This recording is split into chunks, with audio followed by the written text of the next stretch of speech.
Truck driver हम तीनों को साथ लिए हुए एक तरफ बढ़ता चला गया। ये कोई इमारत थी, लेकिन ये इमारत भी तारीकी में डूबी हुई थी। इमारत के अंदर पहुंचने के बाद ट्रक ड्राइवर ने कहा, हम आपके लिए नेक ख्वाहिशात रखते हैं जनाब, खुदा हाफिज। ओडे खामोशी से इमारत के अंदर पहुंच गया था। इमारत में उसकी मुलाकात दो अफराद से हुई। ये दोनों भी अजीबोगरीब लिबास में मलबूस थे। झाड़ झनकार से चेहरे वाले उन दोनों अफराद ने आगे बढ़कर ओडे को गले लगा लिया। उनमें एक दरमियानी उम्र का बरतानवी फौजी लॉरेंस था और दूसरा एक और खूंखार सा आदमी फ्रैंक। लॉरेंस और फ्रैंक से मेरा और मैगन का तारुफ करवाया गया और फिर ओडे ने कहा, यहाँ से हमारी तादाद 5 हो जाती है। मैं समझ गया कि ये दोनों अफराद वो हैं जो यहाँ पर ओडे के मफादात की निगरानी कर रहे थे। गौर करने पर अंदाजा हुआ कि उनमें से एक शख्स को मैंने उस वक्त भी देखा था जब शराब के बैरल ट्रकों पर लाद कर डेक पर लाए गए थे। ओडे उनसे गुफ्तगू करता रहा। वो यहाँ के हालात के बारे में सवालात कर रहा था। लॉरेंस ने जवाब दिया, अपनी दानिश में तो हमने तमाम कार्रवाइयां मुकम्मल कर ली हैं, लेकिन तकदीर के लिए गुंजाइश हमेशा छोड़ देनी चाहिए। क्या होगा, इसके बारे में क्या कहा जा सकता है? ओडे ने कहा, ठीक कहते हो। वैसे क्या ख्याल है, कब तक काम हो जाएगा? लॉरेंस बोला, ज्यादा देर नहीं लगेगी। आगे के इंतजामात निहायत खुश उसलूबी से अंजाम दे लिए गए हैं। हर 7वें दिन मोटर बोट यहाँ पहुँचती है और हमसे आपके बारे में सवाल किया जाता है। ओडे बोला, गुड। आखिरी बार मोटर बोट कब आई थी? लॉरेंस ने जवाब दिया, 5वां दिन हो चुका है, गोया अब सिर्फ 2 दिन बाकी हैं। ये पुरस्कार गुफ्तगू मेरी समझ में नहीं आई थी, लेकिन समझना जरूरी भी नहीं था। अब तक ओडे के इंतजामात के तहत अमल करता रहा था। देखना यह था कि आगे के हालात क्या होते हैं। अलबत्ता उनकी आवाजें मेरे कानों में पहुंच रही थी। मोटर बोट में हमारे कितने आदमी हैं? वो बोला, जिस बोट की यहाँ ड्यूटी है उसमें सिर्फ एक आदमी हमारा है। फिर ओडे ने पूछा, क्या डैनी और विल्सन इस इलाके में नहीं आते? लॉरेंस बोला, आपको उन दोनों के बारे में नहीं मालूम? ओडे ने कहा, नहीं दोस्त, हमें अपने बारे में नहीं मालूम होता था, तुम दूसरों की बात कर रहे हो। लॉरेंस बोला, विल्सन की शक्ल याद है आपको? ओडे बोला, क्यों नहीं, दुबला पतला मासूम सी शक्ल वाला। मैं उससे कहता था कि बिला वजह मर्द बन गया। लड़की होता तो कम से कम इतना भयानक जुर्म न करता और कभी उसे ग्रेवाइल्स न जाना पड़ता। लॉरेंस ने गहरी सांस लेकर कहा, वाह मिस्टर ओडे, वो दर हकीकत लड़की थी। ओडे उछल पड़ा, क्या? लॉरेंस बोला, हाँ मिस्टर ओडे। नशे में धुत चंद मुहाफिजों ने उससे बेहुदा मजाक किया और विल्सन बर्दाश्त न कर सका। उसने उनका छुरा छीनकर 4 मुहाफिजों को कत्ल कर दिया। उसके बाद वो अताब का शिकार हो गया। तब इंकिशाफ हुआ कि वो लड़की है। आपको डैनी और विल्सन की दोस्ती याद होगी। ओडे अफसरदगी से बोला, मिसाली दोस्त थे वो दोनों। लॉरेंस ने कहा, मुहाफिज ये मालूम करने के बाद कि वो लड़की है कुछ और ही मंसूबे बनाने लगे और डैनी पर जुनून सवार हो गया। हम लोग भी वहीं थे। डैनी स्टेन गन छीनकर उस इमारत में जा घुसा जिसमें मुहाफिज विल्सन को लेकर गए थे। अंदर जो मुहाफिज मौजूद थे वो तो खैर अंदर ही डैनी का शिकार बन गए थे, लेकिन उसके बाद वो दरवाजे पर आ जमा था। अंदर से स्टेन गन का फालतू एमुनिशन मिल गया था जिससे वो 24 घंटे तक बैरूनी मुहाफिजों को भूनता रहा। उसने 18 मुहाफिज हलाक किए थे। फिर जब वो खामोश हुआ तो मुहाफिज अंदर दाखिल हो गए। अंदर डैनी और विल्सन की लाशें ही मिल सकी थी। उन्होंने खुदकुशी कर ली थी। इस दास्तान का अलमनाक पहलू ये है कि वो दोनों आपस में मियां बीवी थे और विल्सन ने डैनी को सजा मिलने के बाद इस भयानक जुर्म का इर्तिकाब किया था, सिर्फ इसलिए कि उस जुर्म की सजा में वो डैनी के पास पहुंच जाए। लॉरेंस और फ्रैंक इत्मीनान से ओडे से गुफ्तगू करते रहे और फिर लॉरेंस ने कहा, तुम मुतमईन रहो, अब तक तो सब कुछ ठीक हो रहा है। मुझे यकीन है कि आगे के मामलात भी ठीक होंगे। हमें इजाजत दो, हमारा राब्ता रहेगा तुमसे। तुम्हारी जरूरियात की सारी चीजें पहुंचा दी जाएंगी। ओडे ने जवाब दिया, ओके, मैं जानता हूँ। वो खुद उन दोनों को बाहर छोड़ने गया था। वापस आकर उसने कहा, तुम लोग अंदाजा लगा चुके होगे कि सारे मामलात ठीक हैं और अभी तक कोई ऐसी बात नहीं हुई जो हमारे लिए तशवीश का बायस हो। चुनाचे आराम से सो जाओ, दिन रात आराम करो ताकि तुम्हारी तवानाई बहाल रहे। सवालात को जहन में जगह न दो, नींद उम्दा आती है। हम दोनों ने कुछ न कहा और आराम करने लेट गए। ओडे के बारे में मेरा अंदाजा था कि वो बहुत पुरस्कार आदमी है और बहुत गहरा भी, लेकिन जो कुछ हो रहा है उसके बारे में बेहतर यही था कि कान दबाकर खामोश रहा जाए। खुद उस वक्त तक कुछ करने की जरूरत नहीं थी जब तक हालात बेकाबू न हो जाएं। ये दूसरी रात की बात है। हम सो चुके थे लेकिन ओडे ने हमें जगा दिया। सॉरी फ्रेंड्स, ये रात सोने की रात नहीं है, लॉन्च आ चुकी है। बाहर लॉरेंस और फ्रैंक मौजूद थे। हमारे बाहर निकलते ही उन्होंने साहिल की जानिब सफर शुरू कर दिया। रात की खामोश तारीकी में सफर करते हुए हम साहिल पर पहुंच गए। थोड़े ही फासले पर कदीम तर्ज की एक लॉन्च लहरों पर हिचकोले खा रही थी। लॉरेंस ने जेब से लाइटर निकाला और उसे 2 मरतबा जलाया। जवाब में लॉन्च पर भी वैसा ही शोला 2 बार नजर आया और लॉरेंस बोला, आओ काम हो चुका है। उसके बाद हमें पानी में दौड़ लगाना पड़ी थी। फिर पानी गहरा हो गया तो हम तैरते हुए लॉन्च तक पहुंचे। एक आदमी जहां हमारे इस्तकबाल के लिए मौजूद था। लॉरेंस ने आवाज दी, हेलो चरण सिंह। आवाज आई, हेलो जी हेलो। मुझे इस नाम और लहजे में एशिया की खुशबू महसूस हुई और मैं आंखें फाड़ने लगा। उसका नाम चरण सिंह लिया गया था। उस शख्स के खद्दोखाल तो बेहतर तौर पर नजर नहीं आए, लेकिन लहजे और नाम ने कोई शुबा न रहने दिया। तहाँ मैंने खुद पर काबू रखा। लॉरेंस ने पूछा, क्या पोजीशन है? चरण सिंह बोला, पोजीशन तो बिल्कुल ठीक है बादशाह। वो इंग्लिश में भी अपनी जबान के पैबंद लगा रहा था। पता नहीं उसके इन इजाफी जुमलों को ये क्या मानी देते। ओडे बोला, मेहमान आए हैं। चरण सिंह बोला, वेलकम जी वेलकम। और फिर हम सब लोग लॉन्च पर चढ़ गए। लॉन्च पर रोशनी थी और उस मध्यम रोशनी में यहाँ का माहौल देखा जा सकता था। लॉन्च बहुत बड़ी नहीं थी, लेकिन उस पर जरूरत का सारा सामान मौजूद था। लॉरेंस ने पूछा, वो लोग कहाँ हैं? चरण सिंह बोला, आराम कर रहे हैं, आओ दिखाऊं। लॉन्च की रोशनी में चरण सिंह की शक्ल देखी। सिख जवान था, कलाई में कड़ा पड़ा हुआ था। उसने अलबत्ता मुझ पर तवज्जो न दी। लॉन्च के इकलौते कैबिन में 5 आदमी बेहोश पड़े हुए थे और मुंह में कपड़ा ठुसा हुआ था। लॉरेंस बोला, कोई तशवीश की बात तो नहीं है चरण सिंह? वो बोला, नहीं जी, लॉन्च को वहां से चले हुए 3 घंटे गुजर चुके हैं। माल देना था दे दिया, खबर मिल गई थी इसलिए कांची लगा दी इन सालों को। लॉरेंस बोला, क्या लगा दी? चरण सिंह ने कहा, कांची जी कांची। और लॉरेंस से इंग्लिश में बोला, तुम नहीं समझोगे साबो। कांची अपने देश की बूटी है, वहां मिलती है जहां कोई उसे नहीं जानता। उससे अर्क निकलता है, एक कतरा निचोड़ दो, एक पैग में 4 घंटे के लिए उल्टा कर देता है। लॉरेंस ने कहा, चलो लॉन्च आगे बढ़ाओ। चरण सिंह से शायद सिर्फ लॉरेंस की शनासाई थी, किसी और ने उससे बात करने की कोशिश न की। जाने क्यों, मैं एक लम्हे के लिए जज्बाती हो गया। चरण सिंह की शख्सियत में हरबंसी की झलक थी। वो भी उतना ही खुश मिजाज था और मैं जिंदगी की आखिरी सांस तक अपने उस अजीज दोस्त को नहीं भूल सकता था। लॉरेंस उसके साथ इंजन की तरफ चला गया और चंद लम्हात के बाद मैंने इंजन स्टार्ट होने की आवाज सुनी। फिर मैगन ने कहा, इन बेहोश लोगों का क्या करोगे मिस्टर ओडे? ओडे ने मुस्कुराते हुए कहा, अपनी जान का सदका उतारेंगे, समंदर को इनकी कुर्बानी देंगे। इस बार फ्रैंक ने कहा था, क्या इन्हें समंदर में फेंक दें? वो बोला, ऐसी हिमाकत के बारे में सोचना भी नहीं, इन्हें कम से कम इतनी दूर फेंकेंगे कि ये कभी साहिल तक ना आ सकें। मैगन ने सफाकी से कहा, ये कभी साहिल पर नहीं आ सकेंगे मिस्टर ओडे। वो बोला, भला वो कैसे? मैगन बोला, गर्दनें दबा देते हैं इनकी। ओडे बोला, और इनकी लाशों को रिमोट से कंट्रोल करोगे?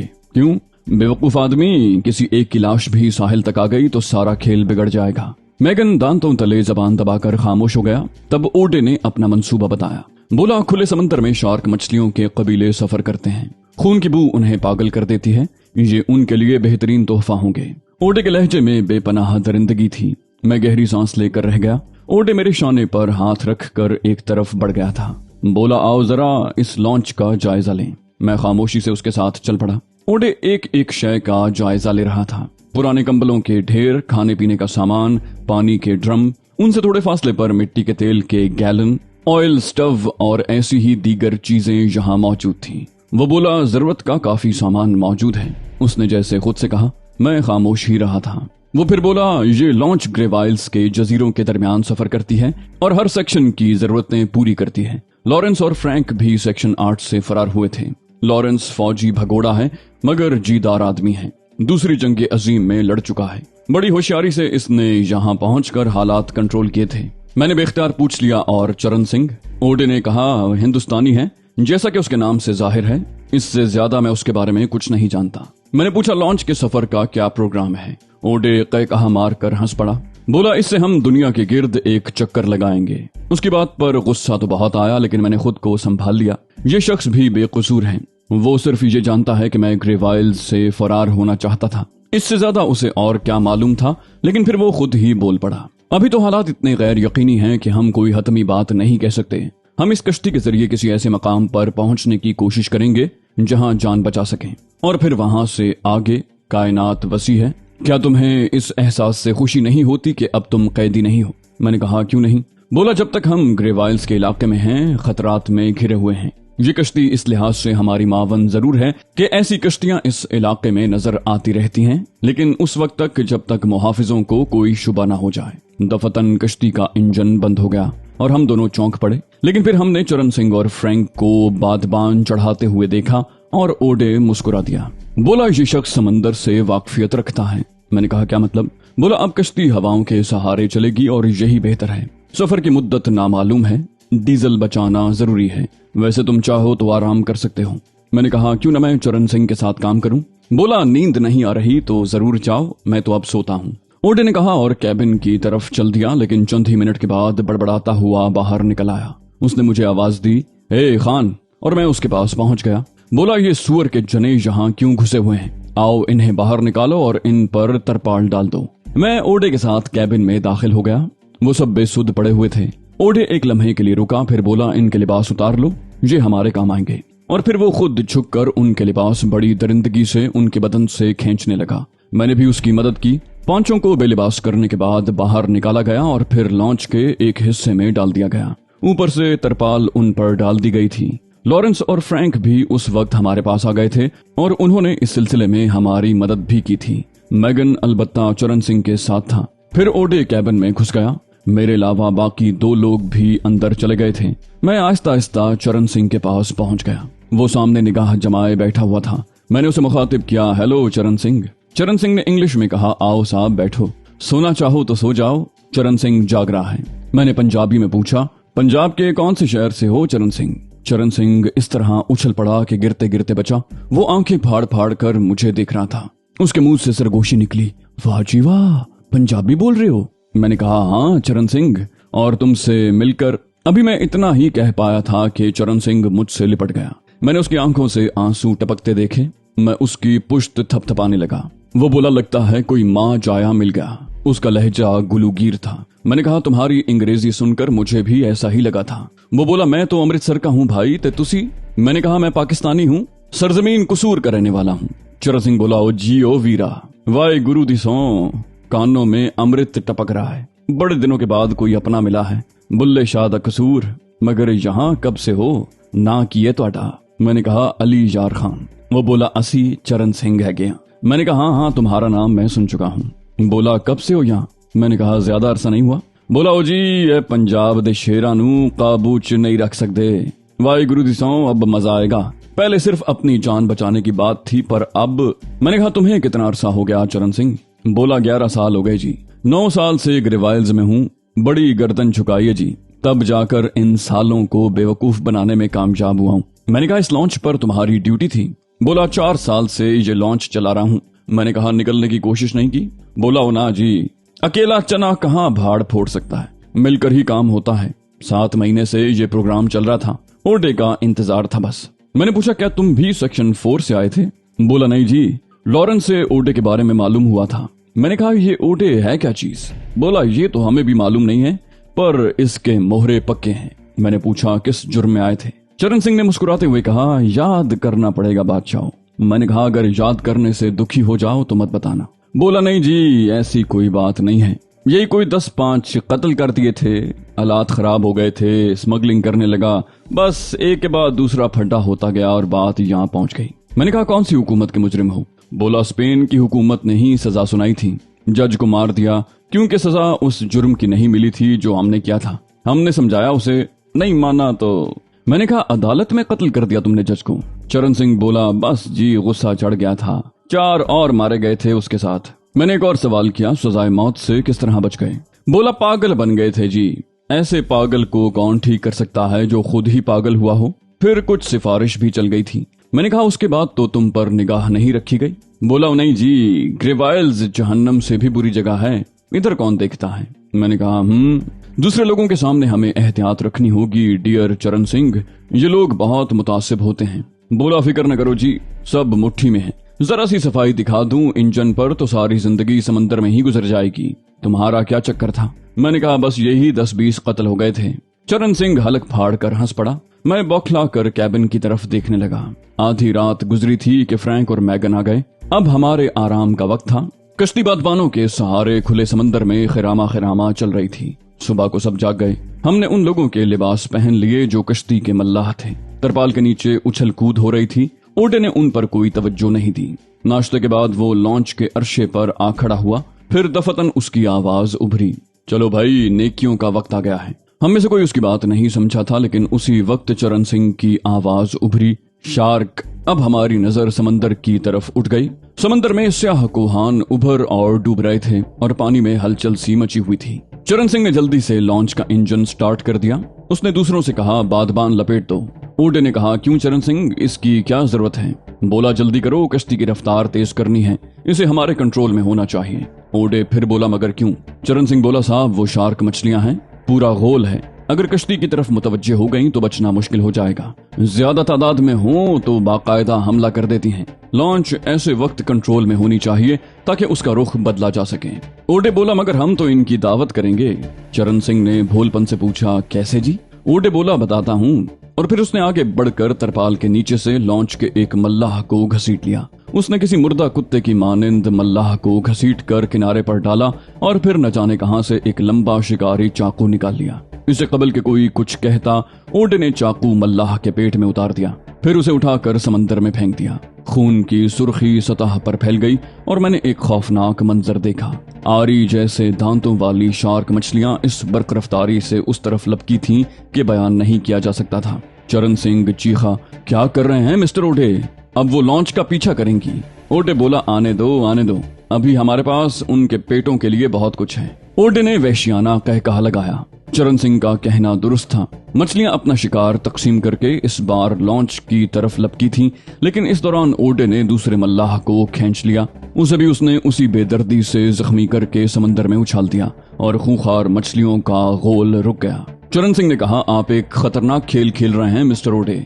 उसने लॉन्च का रुख तब्दील कर दिया था, लेकिन ओडे पर जुनून सवार हो गया था। मछलियों की छीना झपटी से वो बहुत खुश हो रहा था। एक एक करके 5 मल्लाहों को उसने इसी तरह समंदर बुर्द कर दिया। चरण सिंह को बार बार लॉन्च का रुख बदलना पड़ रहा था। आखिरी आदमी को समंदर में फेंकने के बाद ओडे ने हाथ झाड़े। उसके होंठों पर एक शैतानी मुस्कुराहट फैली हुई थी। इंसानी जान उसकी निगाह में किस कदर बेवकत थी, इसका अंदाजा उन लम्हात में हुआ था। मैगन, फ्रैंक और लॉरेंस वगैरह भी इस खतरनाक वाक़े से मुतासिर नजर आ रहे थे, लेकिन इसमें भी कोई शक नहीं था कि लॉन्च के 5 मल्लाह अब होश में आ चुके थे और अगर हम उन्हें जिंदा रहने देते तो वो हमारे लिए मुसीबत का बायस बन जाते। उनके लिबास हमारे जिस्मों पर थे और अपने लिबास हमने बंडल बनाकर बेकार वजनी चीजों से बांधकर समंदर में गर्क कर दिए थे। मछलियों का गोल अपने आखिरी शिकार से निमटने के बाद एक बार फिर लॉन्च की तरफ बढ़ा और चरण सिंह बड़ी चाबुकदस्ती के साथ लॉन्च को रुख बदल बदल कर उनके हमले से बचाता रहा। लॉन्च की रफ्तार इस दौरान काफी तेज रखी गई थी ताकि मछलियों के कबीलों से दूर निकला जा सके। समंदर में शार्क मछलियों के कबाइल अपने इलाकों ही में रहते हैं। उनकी बाकायदा सरहदें मुकर्रर होती हैं और इन सरहदों से आगे वो नहीं निकलते। चुनाचे खुशबख्ती से हम उनकी सरहद उबूर कर गए थे, क्योंकि रफ्ता रफ्ता वो कोहान हमारी नजरों से ओझल हो गए।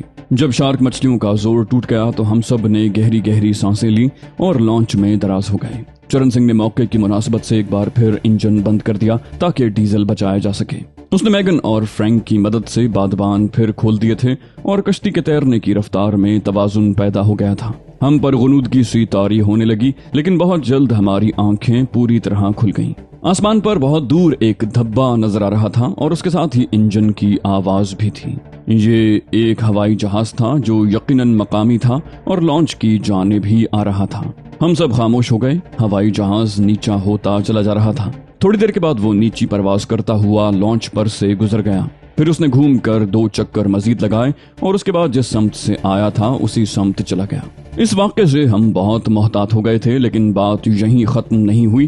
तकरीबन 2 घंटे के बाद एक बार फिर एक और जहाज आता हुआ नजर आया। उसने गोता मारा और नीची परवाज करता हुआ लॉन्च से थोड़ी बुलंदी से निकल गया। लम्हा भर के लिए हम सबकी सांसें रुक गई थीं। हमने सोचा कि जहाज वालों को यकीनन शुबा हो गया है, वरना वो इतनी नीची परवाज करके लॉन्च को देखने की कोशिश न करते। हम खौफजदा निगाहों से उसे देखते रहे।